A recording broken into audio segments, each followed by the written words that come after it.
Hello दोस्तों, आप सभी का स्वागत है हमारी वन वे क्लासेस में। तो आज हम शुरू करने वाले हैं साइंस का एक बहुत प्यारा सा topic, atomic behaviour and periodic table. क्या? एटॉमिक बिहेवियर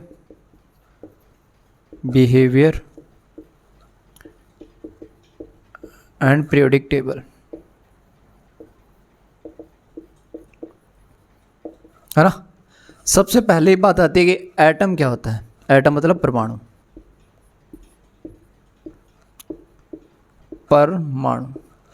परमाणु पर सबसे पहले महर्षि कनाद ने बताया कि दो या दो से अधिक कण जो मिलकर एक नए मैटर का निर्माण करते हैं उसे बोलते हैं परमाणु। महर्षि कनाद ने परमाणु के बारे में सबसे पहले क्या बताया? महर्षि कनाद ने बताया दो या दो से अधिक कण आपस में मिलकर किसका निर्माण करते हैं? परमाणु का। ठीक है। महर्षि कनाद के बारे में के बाद दूसरे सबसे बड़े साइंटिस्ट आए डाल्टन का परमाणु सिद्धांत। डाल्टन ने क्या बोलते हैं इसे? Dalton atomic theory. डाल्टन ने बोला कि दुनिया का वह सबसे छोटा कण जो ना तो डिविजिबल हो और ना ही किसी केमिकल रिएक्शन से आप बना सकते हो और ना ही आप किसी केमिकल रिएक्शन से आप उसे नष्ट कर सकते हो। क्या बोला डाल्टन ने? अनडिविजिबल पार्टिकल और नो डिस्ट्रॉय और no making any chemical reaction.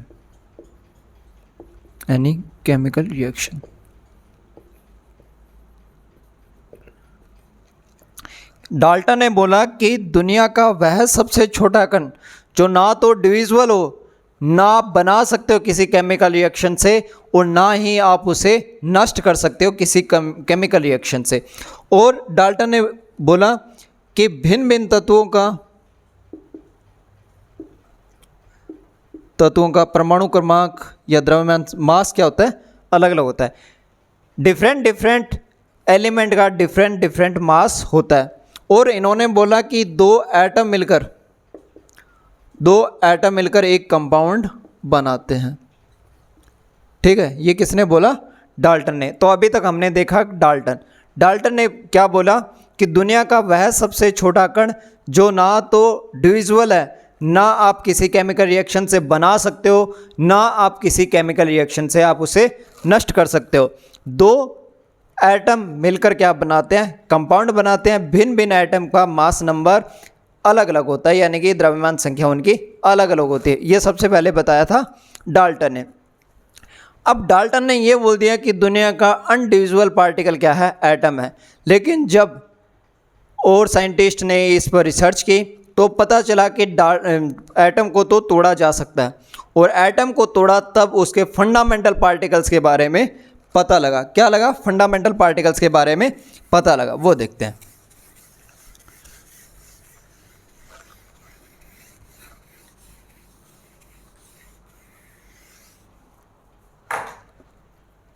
Fundamental particle of atom. Atom में तीन फंडामेंटल पार्टिकल्स होते हैं: इलेक्ट्रॉन, प्रोटॉन और न्यूट्रॉन।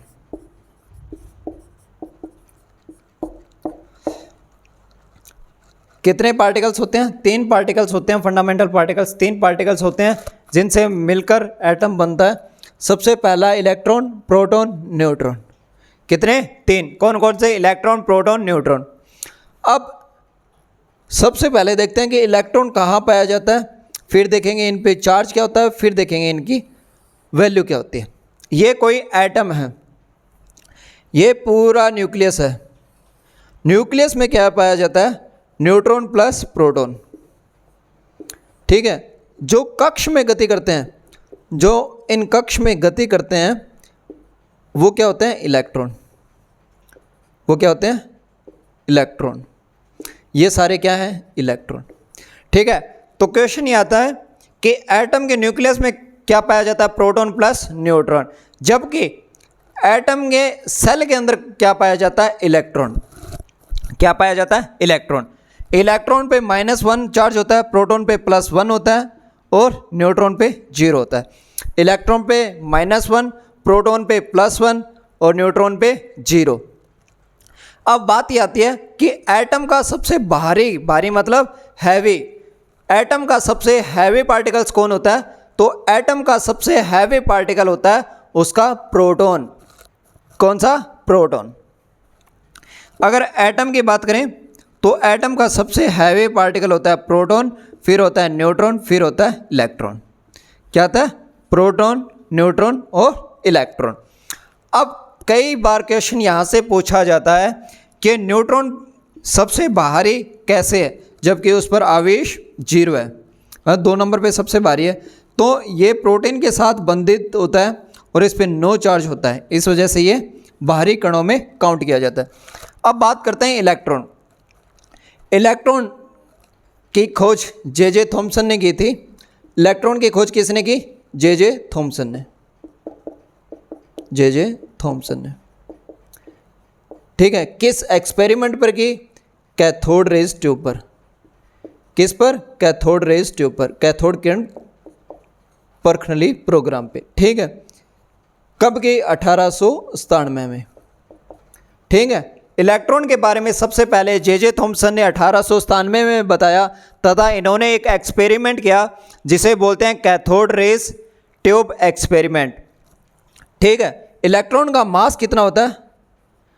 9.1 × 10⁻31 किलोग्राम। ठीक है, कितना होता है? 9.1 × 10⁻31 किलोग्राम। और उस पर आवेश कितना होता है? चार्ज कितना होता है? इलेक्ट्रॉन के एक चार्ज की वैल्यू कितनी होती है? -1 की वैल्यू कितनी होती है? यानी कि चार्ज की वैल्यू कितनी होती है? -1.6 × 10⁻19 कूलम। ठीक है, ये होता है एक इलेक्ट्रॉन के बारे में। दोबारा, इलेक्ट्रॉन की खोज किसने की? जे थॉमसन ने। इलेक्ट्रॉन पर आवेश क्या होता है? -1 का। इलेक्ट्रॉन का मास कितना होता है? 9.1 × 10⁻31 किलोग्राम। किलोग्राम क्या है? द्रव्यमान की SI यूनिट। वॉल्यूम की SI यूनिट क्या होती है? ml। वॉल्यूम की SI यूनिट क्या होती है? ml। अब आता है कि किस एक्सपेरिमेंट पर इलेक्ट्रॉन की खोज की गई?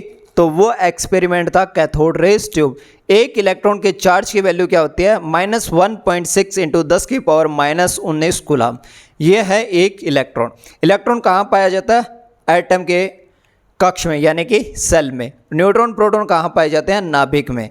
ठीक है, इलेक्ट्रॉन परमाणु का सबसे हल्का कण है। सबसे हल्का कण कौन सा है? इलेक्ट्रॉन है। अब बात करते हैं प्रोटॉन। प्रोटॉन की खोज रदरफोर्ड तथा गोल्डस्टीन ने की। किसने की? गोल्डस्टीन। जैसे काफ़ी लोगों ने सिर्फ रदरफोर्ड पढ़ा होगा, गोल्डस्टीन नहीं पढ़ा होगा, और किसी ने सिर्फ गोल्डस्टीन पढ़ा होगा, रदरफोर्ड नहीं पढ़ा होगा। देखो पूरा माजरा क्या है। सबसे पहले प्रोटॉन को देखा किसने था? गोल्डस्टीन ने देखा था, लेकिन एक प्रॉपर कंसेप्ट के साथ किसने प्रस्तुत किया था? रदरफोर्ड ने। तो अगर ऑप्शन में सिर्फ रदरफोर्ड हो तो रदरफोर्ड। अगर मान लो 4 ऑप्शन आते हैं आपके पास, ए रदरफोर्ड, बी गोल्डस्टीन, सी रदरफोर्ड तथा गोल्डस्टीन,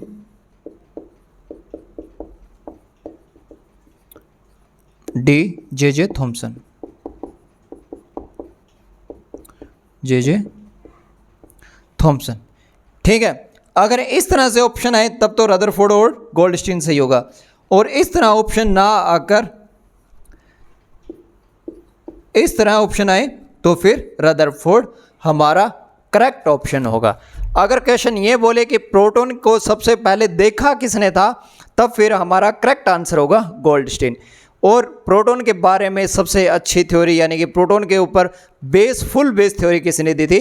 तो रदरफोर्ड ने एक एक्सपेरिमेंट किया था, जिस एक्सपेरिमेंट का नाम है alpha particle experiment. Alpha particle experiment proton पे +1 का चार्ज होता है। अब एक और बात, इसका वॉल्यूम कितना होता है? 1.67 - 23 किलोग्राम। 1.67 × 10⁻23 किलोग्राम। ये प्रोटॉन का क्या होता है? एक वेट होता है। प्रोटॉन परमाणु का सबसे हैवी पार्टिकल होता है। ठीक है, यहाँ तक किसी को कोई डाउट नहीं होगा। बाकी मैं अभी और कराऊंगा, अभी हम पूरे मॉडल देखेंगे, वो कोई बात ही नहीं है। फिर बात आती है हमारे न्यूट्रल की, यानी कि न्यूट्रॉन की। न्यूट्रॉन पे नो चार्ज होता है। ठीक है, खोज जेम्स चैडविक ने की। ठीक है, और इसका मास कितना होता है? 1.67 × 10⁻23 किलोग्राम। यह होता है न्यूट्रॉन। मैंने अभी तक सिर्फ आपको ये 3 चीज़ें पढ़ाई है। अब हम देखेंगे कि इलेक्ट्रॉन की खोज कैसे हुई। इलेक्ट्रॉन की खोज जे थॉमसन ने की थी। ठीक है, कौन से बेस मॉडल पे? कैथोड रेज बेस मॉडल पे। लिखने वाली टेंशन मत लो, मैं आपको एक क्विक रिवीजन करवा के जाऊंगा, नो टेंशन।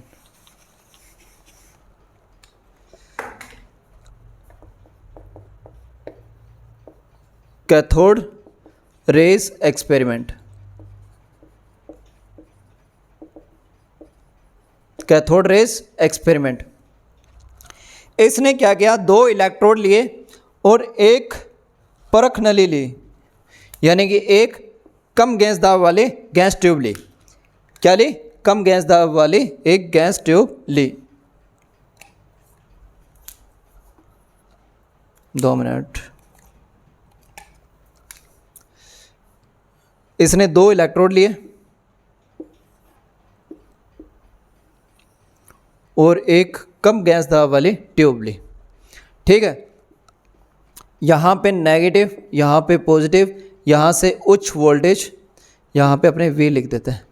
ठीक है, तो इसने क्या किया? यहाँ से जब उच्च वोल्टेज गुजारी तो जो नेगेटिव पार्टिकल्स थे वो एनोड की तरफ कैथोड की तरफ अट्रैक्ट हो गए, यानी कि जो नेगेटिव पार्टिकल्स था वो कैथोड की तरफ अट्रैक्ट हो गया और यहाँ से पता चला कि इलेक्ट्रॉन है। जो नेगेटिव पार्टिकल है वो इलेक्ट्रॉन है। क्या पता चला? कि वो क्या है? इलेक्ट्रॉन है। वो क्या है? इलेक्ट्रॉन है। कुछ पार्टिकल्स मैग्नेटिक इफेक्ट की वजह से रिवर्स हो गए थे। मैग्नेटिक इफेक्ट की वजह से क्या हो गए? रिवर्स हो गए थे। क्या हो गए थे? मैग्नेटिक इफेक्ट की वजह से रिवर्स हो गए थे।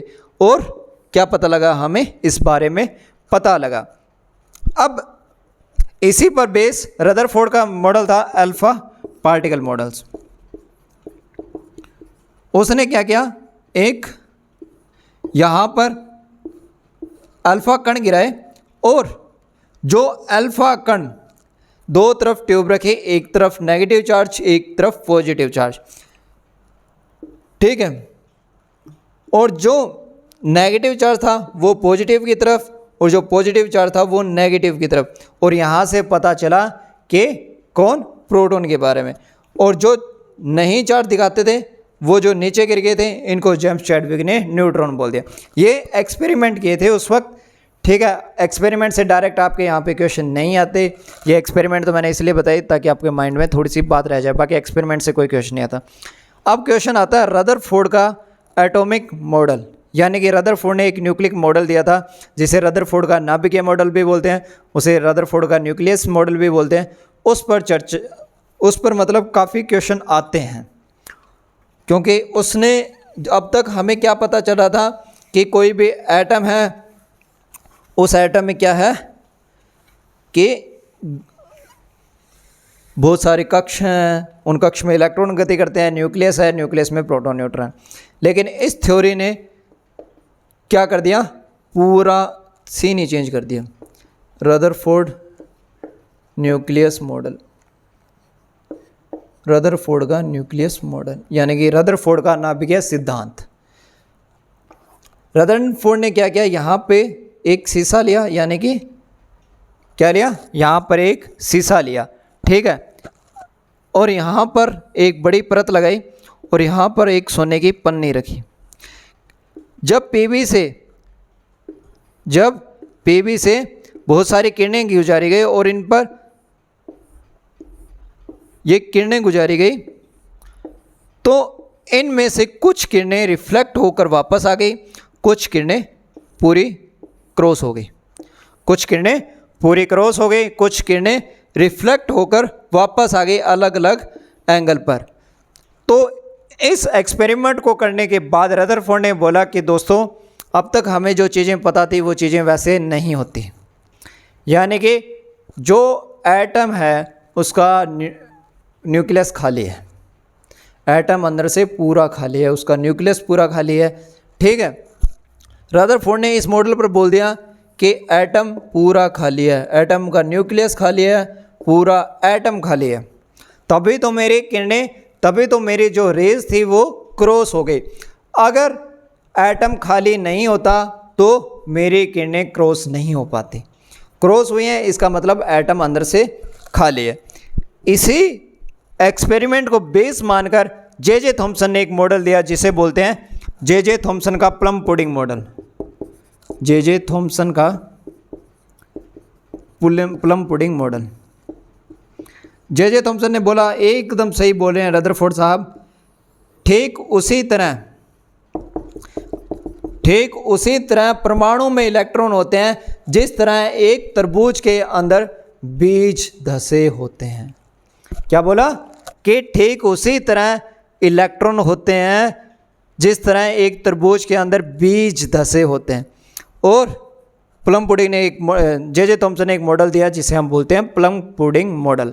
इस मॉडल को देखकर बहुत सारे साइंटिस्ट ने यह बोला कि चलो ठीक है, आपने ये मॉडल एकदम सही दिया और हम आपकी बात से एग्री करते हैं, पर कुछ किरणें रिफ्लेक्ट हुई हैं। ये किरणें रिफ्लेक्ट कैसे हुई हैं? कुछ किरणें रिफ्लेक्ट हुई हैं, ये किरणें रिफ्लेक्ट कैसे हुई है?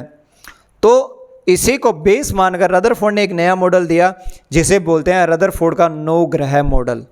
क्या बोलते हैं? रदरफोर्ड का 9 ग्रह मॉडल।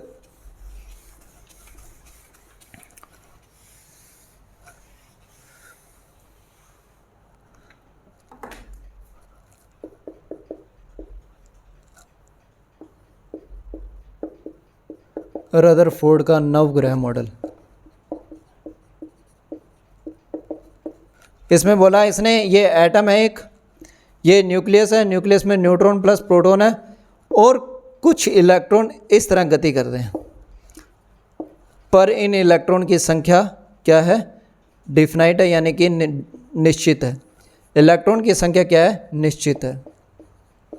जैसे हमारे पृथ्वी के चारों तरफ ग्रह गति करते हैं तो हमारे ग्रह की संख्या कितनी है?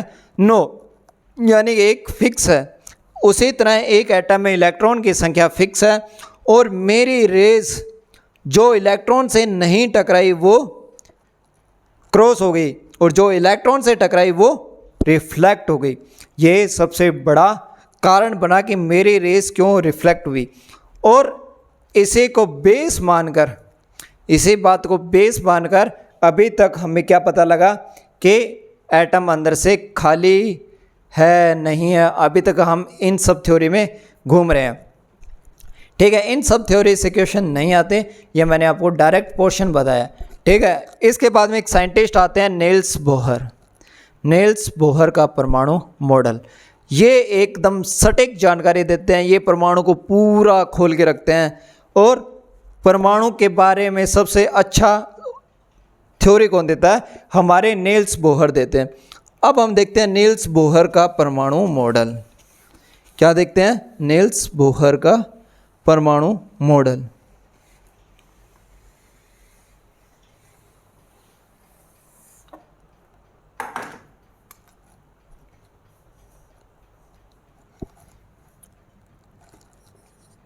बोहर का परमाणु मॉडल।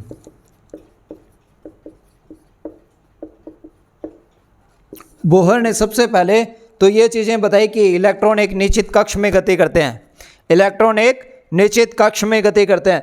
तो इन्होंने क्या किया, 2 मिनट दोस्तों, इसमें ना शाही ख़त्म हो गई, शो वाले शाही इतनी डाल दें कि बस गुजारा हो सके, है ना। कोई ना, अपने शाही डालते हैं। अभी अपने बोहर का मॉडल पढ़ेंगे, मैं आपको चीज़ें रिपीट करा के जाऊँगा, डोंट वेरी।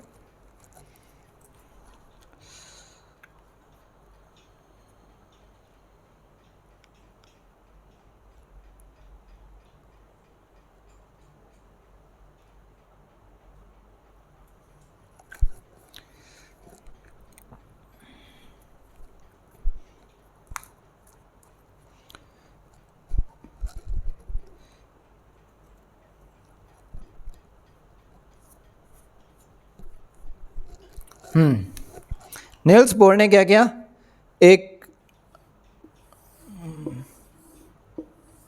ये क्या है न्यूक्लियस, ये क्या है न्यूक्लियस। यहाँ पर इन्होंने निश्चित कक्ष बताए और इन्होंने 4 कक्ष बताए, के एल एम एन।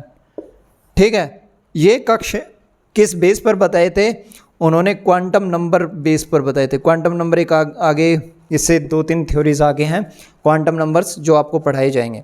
ठीक है, इसने क्या किया, इस पहले कक्ष के लिए n की वैल्यू 1 रखी और सबसे पहला कक्ष कौन सा आया, k। जब n की वैल्यू 2 रखी तो l कक्ष, n की वैल्यू 3 रखी तो m कक्ष और n की वैल्यू 4 रखी तो n कक्ष। और इसने ये प्रूफ किया कि एटम एक बहुत सारी सेल से बना होता है और उन सेल में क्या घूमते रहते हैं, इलेक्ट्रॉन घूमते रहते हैं। 4 कक्ष के नाम दिए, के एल एम एन कक्ष। n की वैल्यू 4 है तो कौन सा कक्ष, n कक्ष। n की वैल्यू 1 है तो कौन सा कक्ष, k कक्ष। इस तरह कक्ष की बात की। और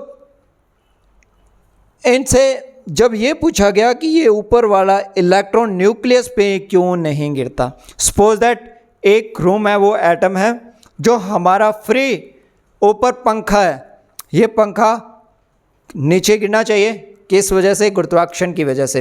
यही एटम में इन्होंने थ्योरी लगाई कि एटम के ऊपर जो इलेक्ट्रॉन जाएगा वो न्यूक्लियस पे गिरना चाहिए, किस वजह से नहीं गिरता। तब इन्होंने बोला कि 2 तरह के फोर्स काम करते हैं, एक आउटर लेयर से न्यूक्लियस की तरफ, एक न्यूक्लियस से आउटर लेयर की तरफ। उस वजह से क्या होता है, इलेक्ट्रॉन न्यूक्लियस पर नहीं गिरते। क्या नहीं गिरते, इलेक्ट्रॉन न्यूक्लियस पर नहीं गिरते। ये सब किसने बताया, नील्स बोहर ने बताया। नील्स बोहर ने सारी चीज़ें क्लियर की। नील्स बोहर के बाद में एक नए साइंटिस्ट आए जिनका नाम था प्लांक। क्या नाम था, प्लांक। ठीक है, प्लांक ने एक सिद्धांत दिया जिसे बोलते हैं प्लांक की क्वांटम थ्योरी। प्लांक की क्वांटम थ्योरी। प्लांक ने बोला जो एटम में इलेक्ट्रॉन है, उन इलेक्ट्रॉन की ऊर्जा, इन इलेक्ट्रॉन की ऊर्जा एक पैकेट के रूप में होती है और इन पैकेट को क्या बोलते हैं, क्वांटम।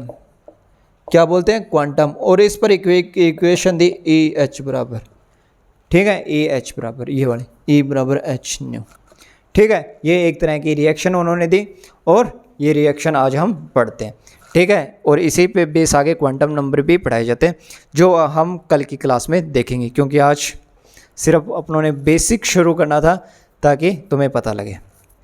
ठीक है, मैं क्विक रिवीजन करवा देता हूँ 4-5 मिनट में, जहाँ से क्वेश्चन मेनली आते हैं। मेरे जितने मैं कराऊंगा SSC के लिए उतना इनफ है, लैब असिस्टेंट के लिए भी अभी तक इनफ है। एटॉमिक बिहेवियर में लैब असिस्टेंट के बच्चे भी ये वीडियो देख सकते हैं, SSC के बच्चों के लिए तो ये मोर देन सफिशेंट है।